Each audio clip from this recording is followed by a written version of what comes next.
Bueno, sí, el advenimiento del implante coclear abrió un mundo para entender muchas funciones del sistema nervioso central, del cerebro. Entre otras, algunas que son las más complejas, que son la percepción sensorial y la integración motora. El vínculo de ese que se denomina integración sensorio-motora. Entonces, especialmente de ese artículo, lo más remarcable que vimos fue la estructuración de uno de los fenómenos del equilibrio dinámicos más importantes, que es la marcha, cómo nos trasladamos. De alguna manera el equilibrio es una de las partes de la comunicación humana, el trasladarse y comunicarse. Entonces, vimos que cuando medíamos el control de la marcha, cómo se marchaba, teníamos la posibilidad del implante de conocer cómo era el desempeño o la performance de la marcha en silencio, sin ninguna estimulación acústica y con audición. Entonces, claramente en los niños prelinguales que nacen con eso, nos interesó especialmente en entender ese problema y los estudiamos, y lo que vimos es que se dividían en un grupo que cuando le prendíamos el implante, enlentecían la marcha. La velocidad de marcha tiene que ver con la destreza de la marcha. Es decir, una de las cosas que pasa cuando uno envejece es que la marcha se hace lenta. Cuanto más lenta, es un índice de posibilidad de caerse y de caídas, que es una de las causas de morbimortalidad después de los 75 años, más importante. Entonces, ¿por qué pasaba eso? Entonces empezamos a cruzar la información, y lo que vimos es que los niños implantados precozmente, como es la tendencia clara actual, antes de los 3 años, el desempeño era igual que un niño normoyente. En silencio, pero en audición. En cambio, lo que la audición, los niños que la audición les provocaba ese fenómeno que se llama dual task, la doble tarea. Es decir, la audición pasa a ser una tarea cognitiva y por lo tanto tienen dos cosas a resolver: la estrategia motora y el procesamiento de esa información. Le enlentecía la marcha. Y esos eran los que eran implantados más tardíamente. Teníamos una población de las primeras épocas de los 90, de los implantados, con lo cual se tomaban muchos enfermos, no había screening neonatal todavía, y se tomaban muchos enfermos en forma más tardía. Entonces, lo que eso significa, que como para el desarrollo del lenguaje, la precocidad, hay un timing, y en los primeros meses y precoces años de la vida, un timing para el desarrollo, también para la integración sensorio-motora parecería que hay un ciclo muy parecido. No en el sentido tan dramático como el lenguaje, que es desarrollarlo o no desarrollarlo, pero sí tener una estrategia o habilidades motoras más o menos desarrolladas. Y las habilidades motoras son dos, groseramente: los movimientos gruesos y los movimientos finos. O la escritura, o ni hablar del desempeño de un músico, por ejemplo, que eso está muy bien estudiado. Y generalmente son las dos combinaciones. Así que me pareció que de esa investigación yo lo que saqué como más relevante de encontrar fue esa división en clusters, los tardíos y los precoces. Bueno, este es un nuevo abordaje del tema. Es cómo el cerebro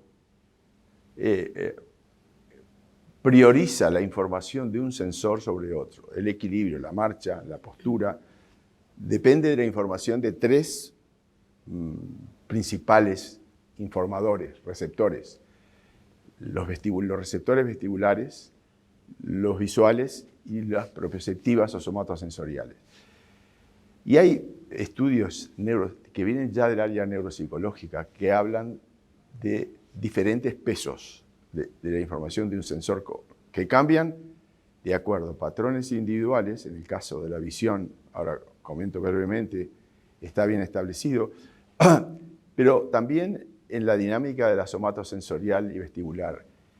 Los casos, digamos, lo más claro es qué pasa con el envejecimiento. Empiezan los sensores vestibulares a tener menos información, la somatosensorial empieza a tener más, y la visión.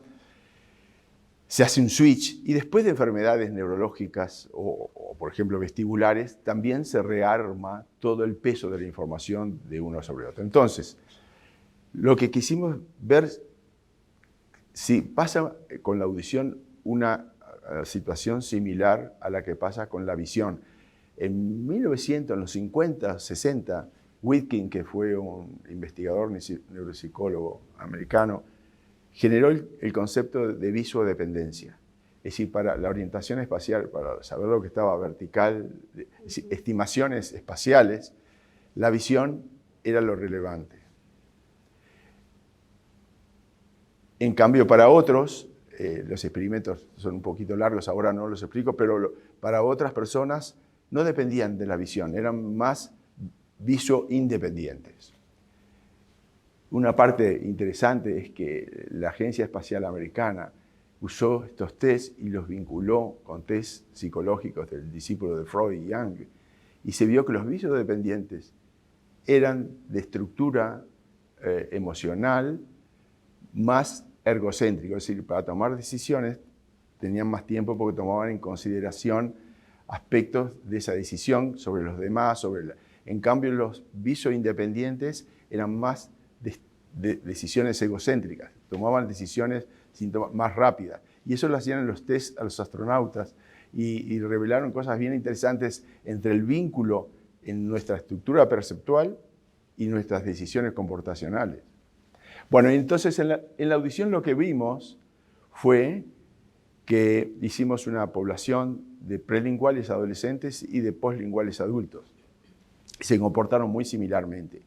Cuando tienen sanos sus demás receptores vestibulares, visuales, la mayor población muestra en el control de postura, estudiamos, la mayor parte de la población y la tendencia es que con el implante apagado tienen mayor inestabilidad, mayor consumo de energía, que es como medidos. La velocidad de oscilación, la postura funciona como un péndulo invertido. Si oscila más es porque el sistema, hicimos un modelo teórico, matemático de cómo se comporta esto, pero algunos con el implante prendido tenían mayor inestabilidad, dentro de un rango de que no la perdían, y eso se mantenía cambiando las condiciones sensoriales, a veces estudiando de la misma manera implante apagado y implante prendido, en oscuridad con los ojos tapados y sobre un polifón para cambiarle la información somatosensorial. Es decir, que había un patrón. Después los pasamos, en el laboratorio desarrollamos un algoritmo de Machine Learning y vimos que linkeaban con esa información. Pero después separamos la población, digamos, los estudiamos separadamente a los que tenían asociado a la sordera, que se ve a veces, una hipofunción del receptor vestibular bilateral. Pero estos, todos, se beneficiaban de la información acústica, es decir, estaban más inestables con el implante, tanto en las dos condiciones. Conceptualmente, ¿qué quiere decir? Que cuando hay una lesión neurológica, hay lo que se llama en inglés un reweighting, una reponderación de la información. Entonces, como que el cerebro toma la información de las fuentes que pueda ante la poca información, o a veces ausencia de información, digamos, con la función vestibular disminuida, el implante les favorecía el manejo de control postural, es decir, oscilaban menos con el implante prendido, es decir, que les daba información de referencia espacial. La limitación que tuvimos, que teníamos pocos bilaterales, que pensamos que teníamos dos que se comportaron uno de cada lado. Pero no podemos sacar consecuencias de eso por la escasez de la muestra. Uno sugeriría, la hipótesis es que teniendo información vía oral, probablemente la referencia espacial de la audición fuera más relevante. Bueno, será para próximas etapas del trabajo.